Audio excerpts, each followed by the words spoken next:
नमस्कार दोस्तों, स्वागत है आपका जीके लाइव पाठशाला में। UP triple S C PET के लिए हम लोग घटना चक्र की 2 सीरीज सॉल्व कर रहे थे। इसमें से हम लोग 3 सेट कर चुके हैं, ये आपका चौथा सेट है। जैसा कि आप लोग को पता है कि यूपी ट्रिपल एस सी कोई भी एग्जाम रहे, इसमें घटना चक्र की जो भी आपके आते हैं, बुक हो गई, प्रैक्टिस सेट हो गई, सभी के सभी बहुत ही इंपॉर्टेंट होते हैं, क्योंकि घटना चक्र यूपी ट्रिपल एस सी को पूरी अच्छी तरह से समझता है। तो इस सेट को आप लोग जरूर देखिएगा। 3 सेट आप ऑलरेडी हो चुका है, तो आप लोग उसे जरूर देखिएगा। ये आपका चौथा सेट है।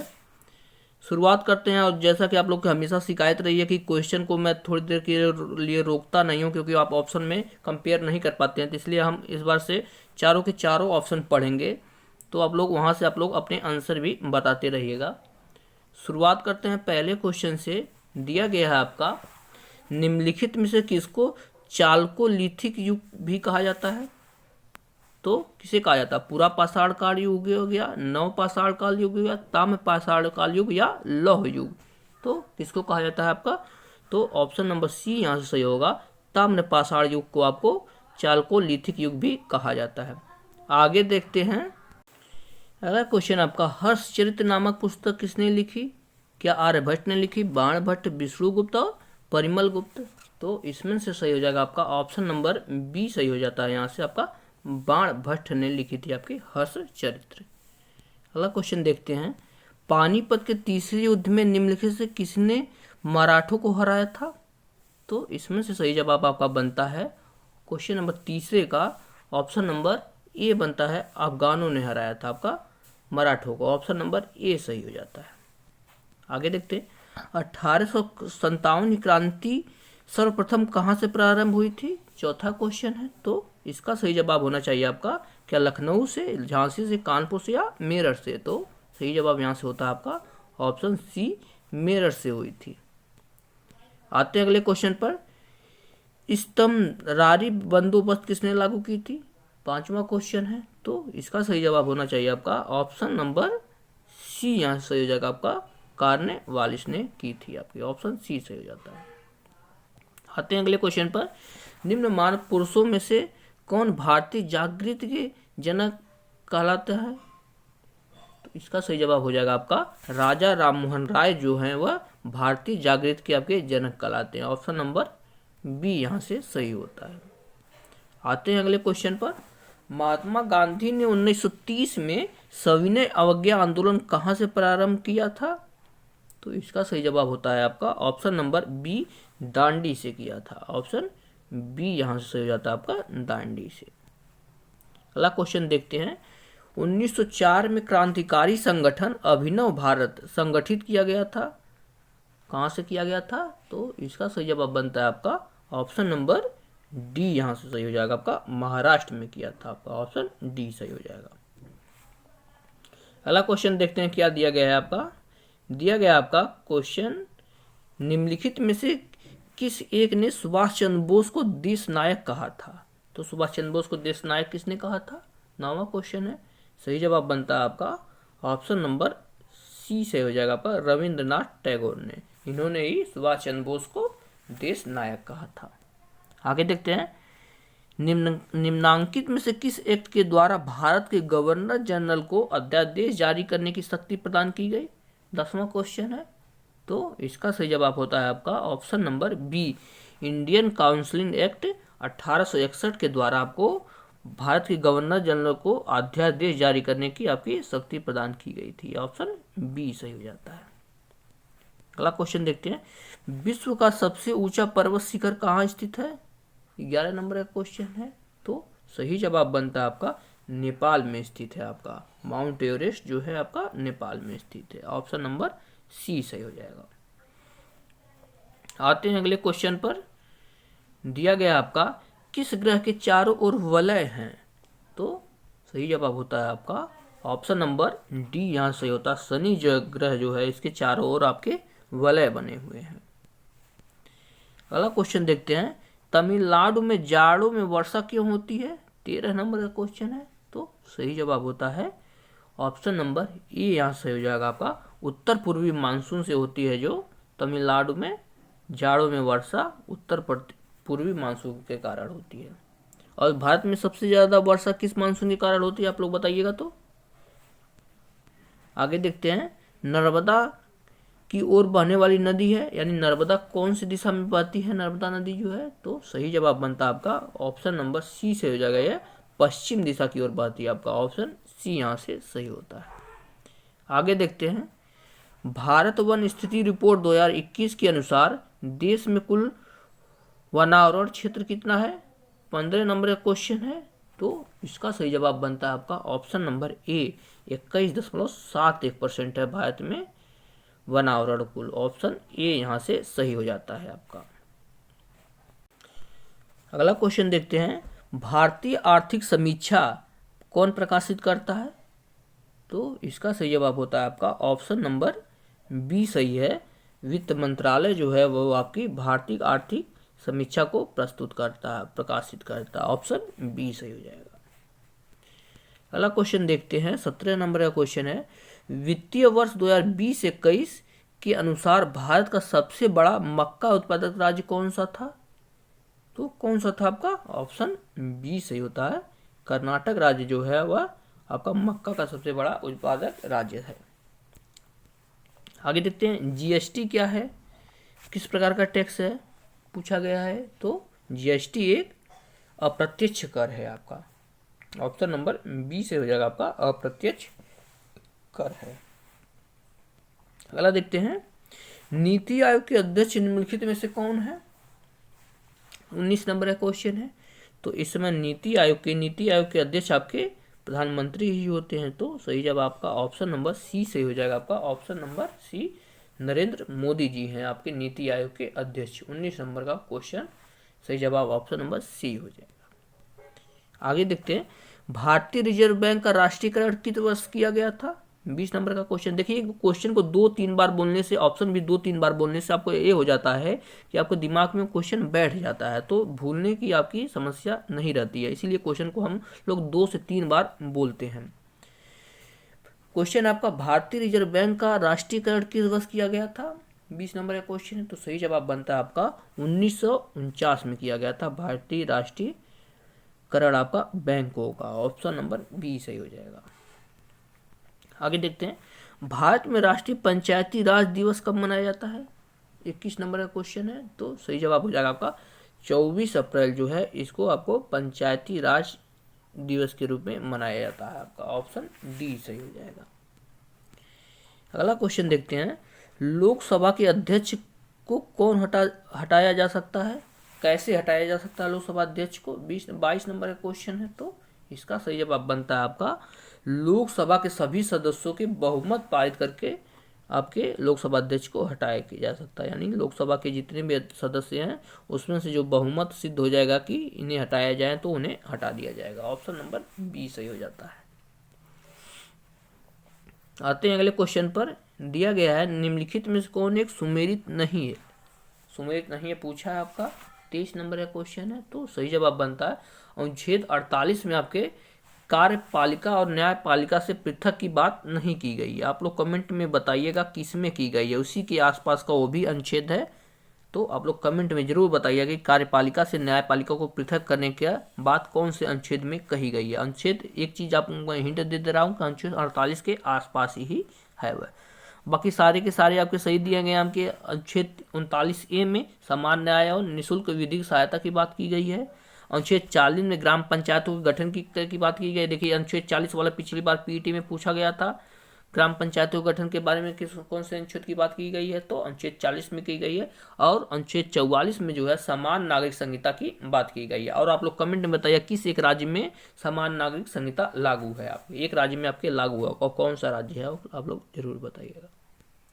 आगे देखते हैं, केंद्र राज्य संबंध किस अनुसूची में है, 24 नंबर का क्वेश्चन है, तो सही जवाब बनता है 7वीं अनुसूची में है केंद्र राज्य संबंध, ऑप्शन ए सही हो जाएगा।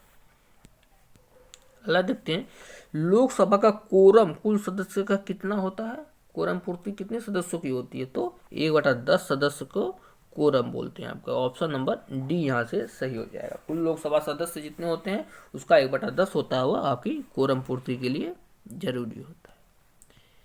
अगला देखते हैं, यदि एक बर्तन में तैरती हुई बर्फ पिघलती है तो उस बर्तन में पानी का स्तर क्या होता है। मान लीजिए एक बर्तन, उसमें बर्फ डाल दिया गया है, वो तैर रही है और बर्फ पिघल जाए तो क्या होगा, पानी का स्तर बढ़ जाएगा या घट जाएगा या अपरिवर्तित रहेगा, क्या रहेगा आपका।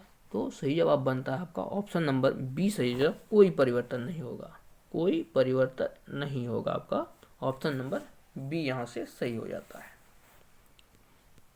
आगे देखते हैं, सोल्डर किन दो धातुओं से मिलकर बना होता है, या की जाए बात तो सोल्डर किन धातुओं का मिश्र धातु है, 27 नंबर क्वेश्चन। तो इसका सही जवाब बनता है आपका ऑप्शन नंबर डी, टिन और सीसा को मिलाकर आपका सोल्डर बनाया जाता है। आपका ऑप्शन डी सही हो जाएगा, टिन और सीसा। अगला क्वेश्चन देखते हैं, उष्मा का सबसे अच्छा चालक कौन सा है। जो भी ऑप्शन दिए गए हैं, क्या पारा है, क्या सीसा है या चांदी है। तो उष्मा का सबसे अच्छा जो चालक होता है वो इसमें से आपका ऑप्शन नंबर सी हो जाएगा, चांदी होता है। ऑप्शन सी सही हो जाएगा 28 नंबर क्वेश्चन का, चांदी जो है उष्मा का सबसे अच्छा आपका चालक होता है। आगे देखते हैं, निम्नलिखित में से किसको कोशिका की शक्ति गृह भी कहा जाता है, 29 नंबर का क्वेश्चन है। तो सही जवाब बनता है सूत्रकणिका जो होती है, इसे कोशिका का शक्ति गृह भी कहा जाता है। आपका ऑप्शन नंबर बी यहाँ से सही हो जाएगा।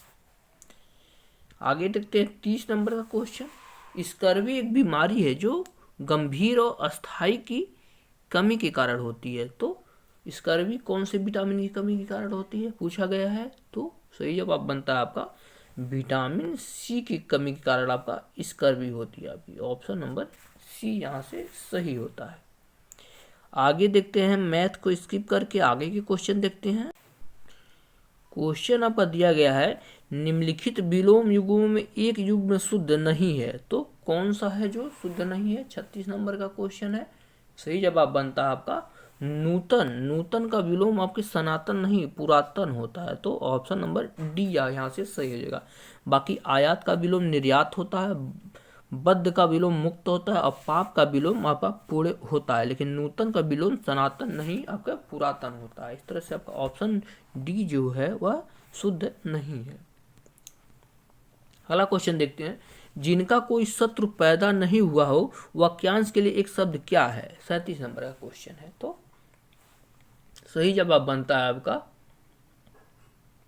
ऑप्शन नंबर ए, अजात शत्रु होता है जिनका कोई शत्रु न हो, अजात शत्रु। ऑप्शन नंबर ए यहाँ से सही हो जाएगा। आगे देखते हैं, दिया गया का निम्नलिखित में से कौन सा शब्द सूर्य का पर्यायवाची नहीं है।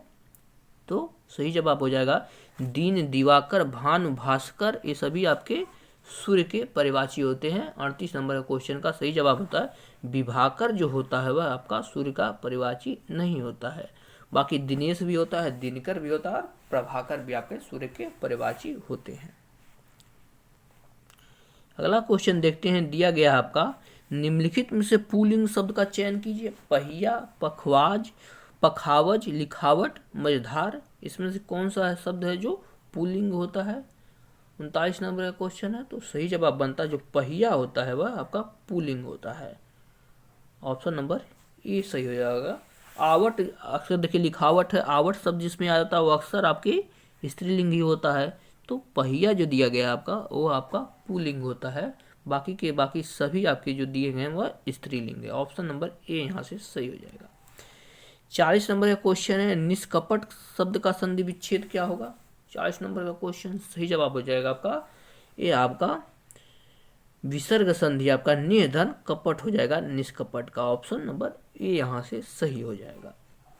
आगे देखते हैं, यहाँ से आपके करंट अफेयर के क्वेश्चन बनते हैं। दिया गया आपका मार्च 2022 में भारतीय रिजर्व बैंक के गवर्नर ने कहा रिजर्व बैंक इनोवेशन हब का उद्घाटन किया है।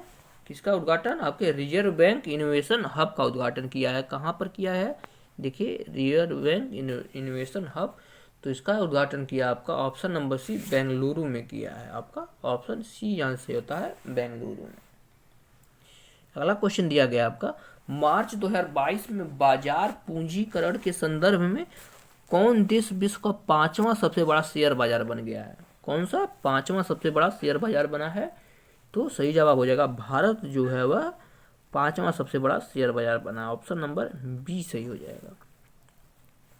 अगला क्वेश्चन है आपका, महिलाओं के पूर्ण स्वामित्व वाले देश के पहले औद्योगिक पार्क की स्थापना कहाँ पर की गई है?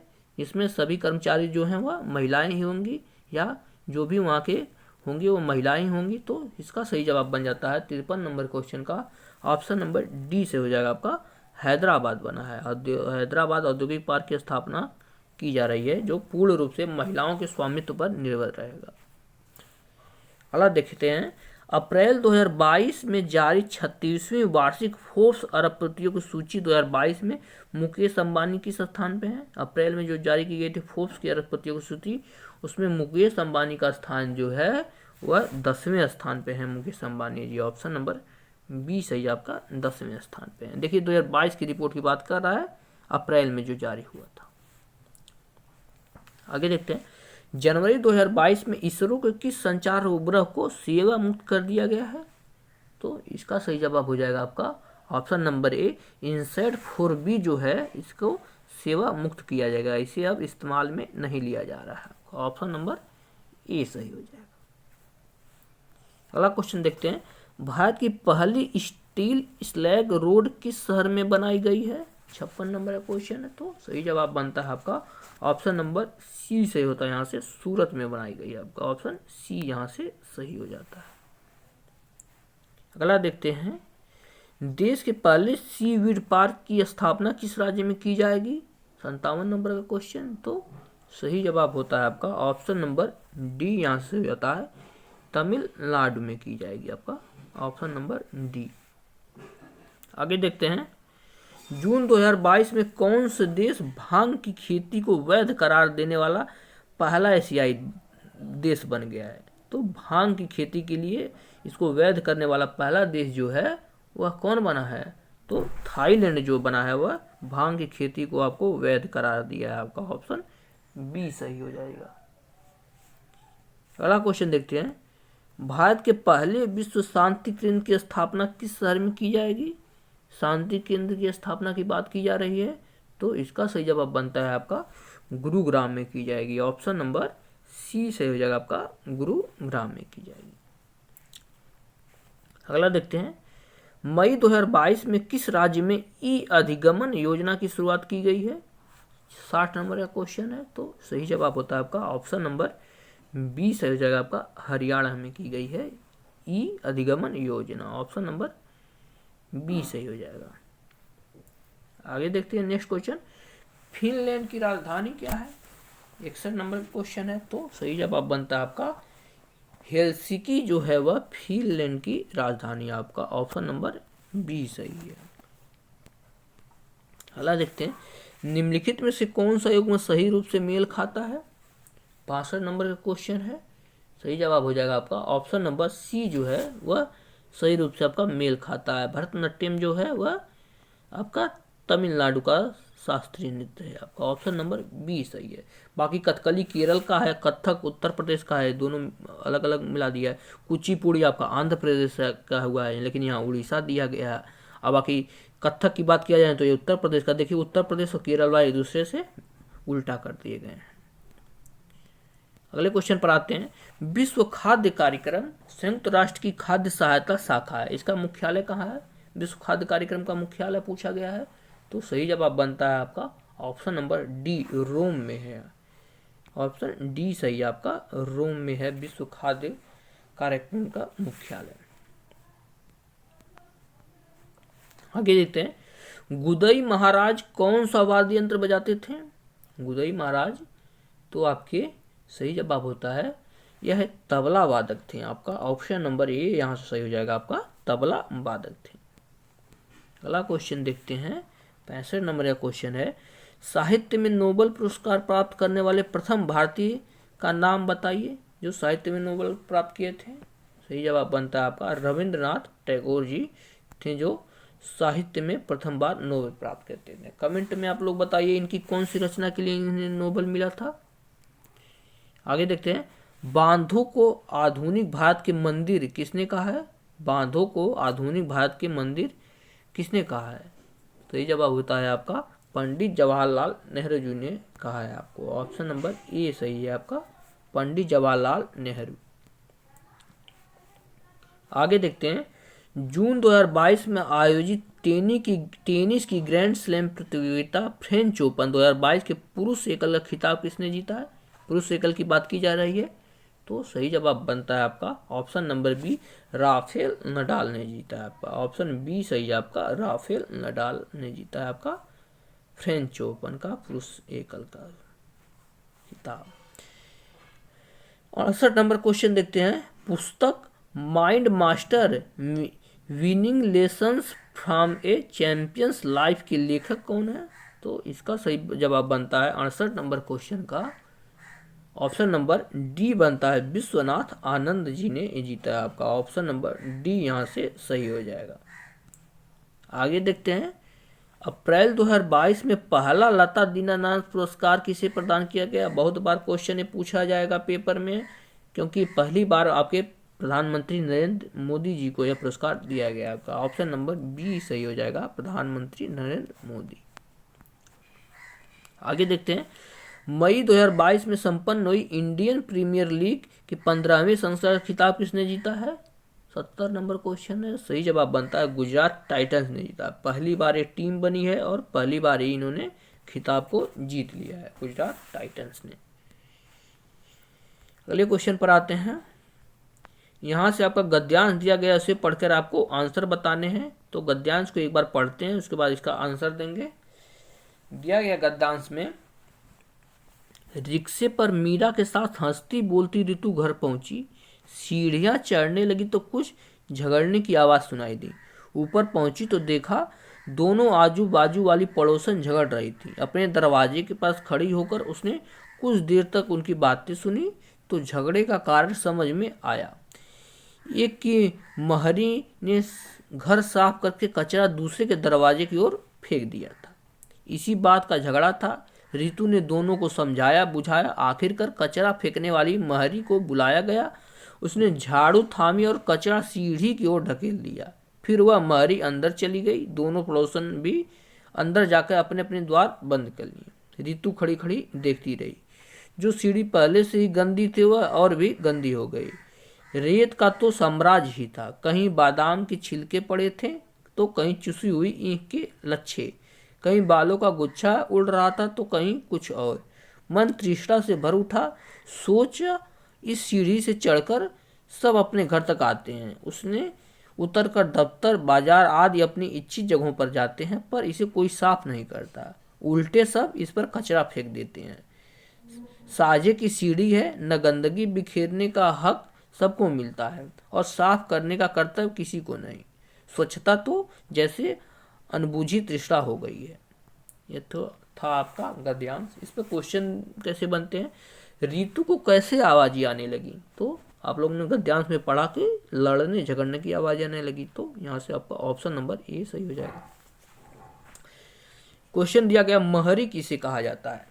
इसी बात का कंफ्यूजन था कि महरी किसे कहा जाता है, तो सही जवाब बन जाता है काम वाली को आपको महरी कहा जाता है। इस बात को आप लोग ध्यान रखिएगा। कुछ लोग ये शब्द नया होगा तो इस बात को ध्यान रखिएगा। काम वाली जो होते हैं उन्हें महरी कहा जाता है। आगे देखते हैं, रितु का मन घृणा से भर गया क्योंकि क्यों भरा था आपका? तो सीढ़ियों पर कचरा फैल गया था, इसलिए उसका मन घृणा से भर गया था। तो आपने गद्यांश में पढ़ा ही है। ऑप्शन ए यहाँ से सही हो जाएगा। अगला देखते हैं, अनुच्छेद में घृणा का पर्यायवाची शब्द है। सही जवाब बनता है आपका वितृष्णा जो है वह घृणा की पर्यायवाची है। ऑप्शन नंबर डी सही है। आगे देखते हैं, अनुच्छेद का संदेश है। अनुच्छेद में कौन सा संदेश मिलता है? तो स्वच्छता सबका कर्तव्य है आपका। ऑप्शन नंबर यहाँ से बी सही होगा, यानी स्वच्छता सबको करनी चाहिए। 75 नंबर का क्वेश्चन यहाँ से सॉल्व होता है। आगे देखते हैं, दूसरा गद्यांश दिया गया, ये भी काफ़ी बड़ा गद्यांश है, तो एक बार इसे हम लोग पढ़ते हैं, उसके बाद इसके आंसर देंगे। दिया गया है आपका, साल के जिस माह से मुझे सबसे अधिक लगाव होता है वह है दिसंबर ही है। इस महीने की कोमल धूप मुझे मोह लेती है, लेकिन तभी एहसास होता है कि यह साल भी बीतकर विगत हो जाएगा। ठीक उसी तरह जैसे धरती मैया के आंचल में न जाने कितनी सदियां कितने बरस डूबक कर पीछे छिपे हैं। फिर सोचता हूँ तो लगता है कि हर किसी के जीवन के बनने में ऐसे ही न जाने कितने 12 महीने होंगे। इन्हीं महीनों के पल पल को जोड़कर हम आप सब अपने जीवन को संवारते बिगाड़ते हैं। किसानी करते हुए हमने पाया कि एक किसान 4-4 महीने में एक जीवन जीता है। शायद ही किसी पेशे में जीवन को इस तरह से टुकड़ों में जिया जाता होगा। 4 महीने में हम उस फसल उपजा लेते हैं और इन 4 महीनों के सुख दुख को फसल काटने ही भूल जाते हैं। हमने कभी बाबूजी के मुख से सुना था कि किसान ही केवल ऐसा जीव है जो स्वार्थ को ताक पर रखकर जीता है। इसके पीछे उसका तर्क होता है कि फसल बोने के बाद किसान इस बात की परवाह नहीं करता है कि फल अच्छा होगा या बुरा होगा। वह सब कुछ मौसम के हवाले कर जीवन के अगले चरण की तैयारी में जुट जाता है। किसानी करते हुए जो एहसास हो रहा है उसे लिखता जाता हूँ, इस आशा के साथ कि किसानी को कोई प्रत्यक्ष भाव से न देखें। अंतिम महीने में मेरे जैसे किसान मक्का, आलू और सरसों में डूबे पड़े हैं, इस आशा के साथ आने वाले नए साल में इन फसलों से नए जीवन को नए सलीके से सजाया संवारा जाएगा। तो ये था आपका गद्यांश। इस पर क्वेश्चन देखते हैं कैसे बनता है। दिया गया आपका स्वार्थ को ताक पर रखकर जीते हैं, इसका मतलब क्या है? तो सही जवाब बनता है आपका ऑप्शन नंबर सी। कौन बनते, मतलब नहीं पूछा है। कौन जो होते हैं जो स्वार्थ को ताक पर रखकर जीते हैं? तो किसान होते हैं जो स्वार्थ को ताक पर रखकर जीते हैं। आगे दिया गया किसान अपने सुख दुख को कब भूल जाता है? तो गद्यांश में क्या दिया गया था आपका? फसल काट लेने पर अपने सुख दुख को वह भूल जाता है। ऑप्शन सी सही हो जाएगा। अगला देखते हैं किसान से बना किसानी शब्द क्या है? 78 नंबर क्वेश्चन। तो यह संज्ञा है आपका। ऑप्शन नंबर ये सही हो जाएगा आपका, संज्ञा है। संज्ञा है किसानी। मुझे तो नहीं लग रहा संज्ञा, आप लोग कमेंट में बताइएगा। मुझे तो विशेषण लग रहा है आपका। आगे देखते हैं लेखक खेती के साथ साथ लिखने का काम भी क्यों कर रहा है? 79 नंबर क्वेश्चन है। सही जवाब बनता है आपका ऑप्शन नंबर डी, किसान को कोई हीन न समझे इसलिए वह लेखक का भी काम कर रहा है। ऑप्शन नंबर डी सही जाएगा। और लास्ट क्वेश्चन देखते हैं लेखक को दिसंबर से विशेष लगाव है क्योंकि? तो सही जवाब बनता है आपका ऑप्शन नंबर बी, कोमल धूप अच्छी लगती है। ऑप्शन बी यहाँ से आपका सही हो जाएगा 80 नंबर क्वेश्चन का। इसके बाद आपका दिया गया ग्राफ दिया जाएगा, तो उसका आपको पीडीएफ मिलेगा टेलीग्राम में। तो आप लोग टेलीग्राम चैनल को जरूर ज्वाइन कीजिएगा। जो भी फीडबैक हो हमें ज़रूर बताइएगा। वीडियो को लाइक कीजिए और चैनल को सब्सक्राइब कीजिएगा। धन्यवाद।